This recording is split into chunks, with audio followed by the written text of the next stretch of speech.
درود به همگی. در قسمت قبلی ما به سراغ آبجکت ها رفتیم و در مورد 3D کرسر و اوریجین پوینت صحبت کردیم و ابزارهای اونها رو یاد گرفتیم. حالا توی این قسمت میخوایم به سراغ ابزارهای ترانسفورم بریم و در مورد اونها صحبت کنیم.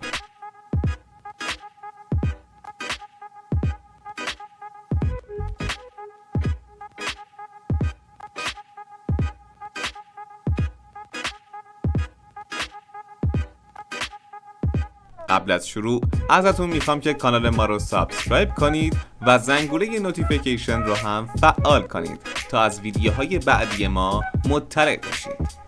بدون معطلی برو که بریم. توی قسمت قبلی در مورد این دوتا ابزار یعنی سلکت و 3D کرسر صحبت کردیم. حالا میخوایم به سراغ ابزارهای بعدی بریم یعنی ترانسفورم ها. اولین ابزاری که اینجا داریم ابزار موو هست. وقتی روی اونها کلیک میکنیم هر آبجکتی که باشه انتخاب میشه یا همون سلکت. یه سری فلش جهت هم روی آبجکت نمایان میشه. فلش سبز برای جهت Y، فلش قرمز برای جهت X و فلش آبی برای جهت Z هست.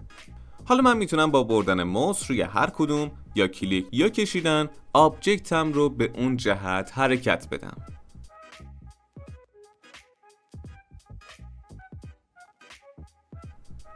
در کنار این فلش های جهت مربع های کوچیکی هم هستن. این مربع ها در واقع آبجکت رو در دو جهت حرکت میدن. برای مثال مربع آبی که پایین هست آبجکت رو هم در جهت Y و هم در جهت X همزمان میتونه حرکت بده. در مرکز آبجکت هم اگه دقت کنید میبینید که یه دایره سفید رنگی هستش که اگه موستون رو روی اون نگه دارید و حرکت بدید میبینید که در تمام جهت ها میتونید آبجکت رو حرکت بدید.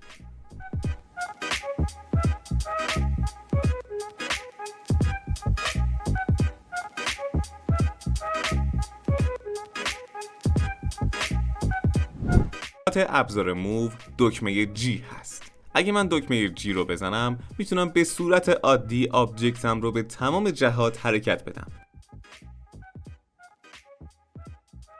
اما اگه من یه بار G رو بزنم و بعد X هم بزنم میبینید که فقط محور X برای من فعال میشه و من فقط در جهت X میتونم آبجکتم رو حرکت بدم. همینطور به ترتیب با دکمه های Y و Z هم میتونید همین کار رو تکرار کنیم.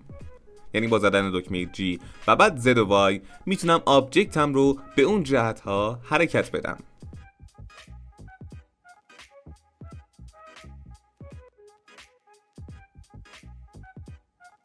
حالا اگه من بیام و آبجکتم رو سلکت کنم و دکمه G رو بزنم و بعد شیفت رو همراه با یکی از سه دکمه Y، X یا Z بزنم میبینید که دقیقاً به همون شکلی که با مربع‌های کوچیک کار میکردیم کار میکنه و میتونم آبجکتم رو در دو جهت حرکت بدم.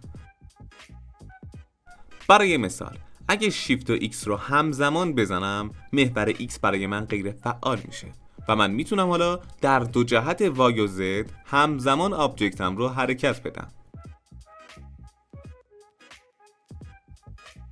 ابزار بعدی ما روتیشن هست. ابزار روتیشن برای چرخش آبجکت ها استفاده میشه.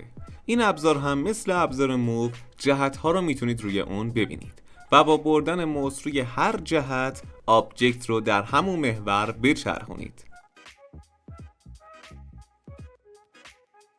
همینطور یه دایره سفید دور آبجکت هست که میتونید با بردن موس روی اون آبجکت رو در تمام جهت ها بچرخونید.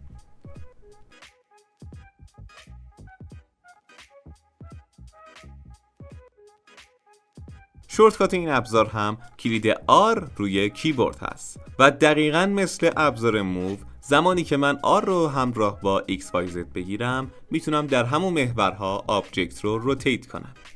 فقط اینجا توی روتیشن نمیتونید همزمان در دو محور آبجکت رو روتیت کنید و فقط یا باید کامل روی اون محورها روتیت کنید یا روی یه محور روتیت کنید.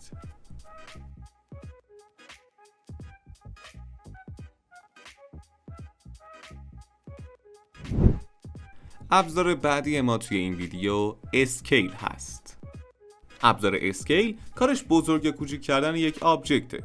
این ابزار هم شکلش مشابه ابزار موو هستش یا همون حرکت. شما میتونید توی 3 جهت آبجکت رو بزرگ، کوچیک یا بکشیدش.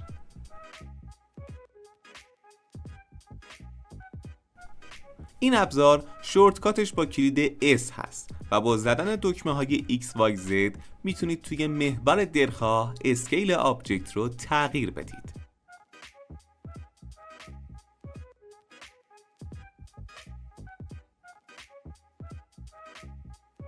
همینطور میتونید با زدن دکمه شیفت و یکی از 3 دکمه XYZ توی 2 جهت همزمان اسکیل کنید.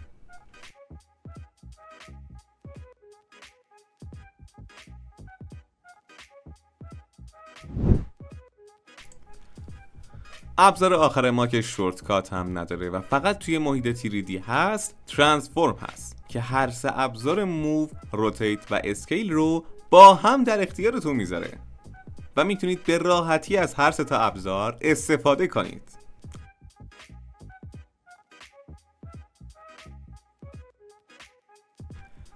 خیلی خب، این قسمت هم همینجا تموم میشه. توی قسمت بعدی ما میریم به سراغ اسنپینگ و اورینتیشن و کامل در مورد اونها صحبت میکنیم. قبل از تموم شدن ویدیو ممنون میشم که کانال ما رو سابسکرایب کنید و این ویدیو رو برای دوستانتون که بلندر رو دوست دارن و دوست دارن یاد بگیرن بفرستید.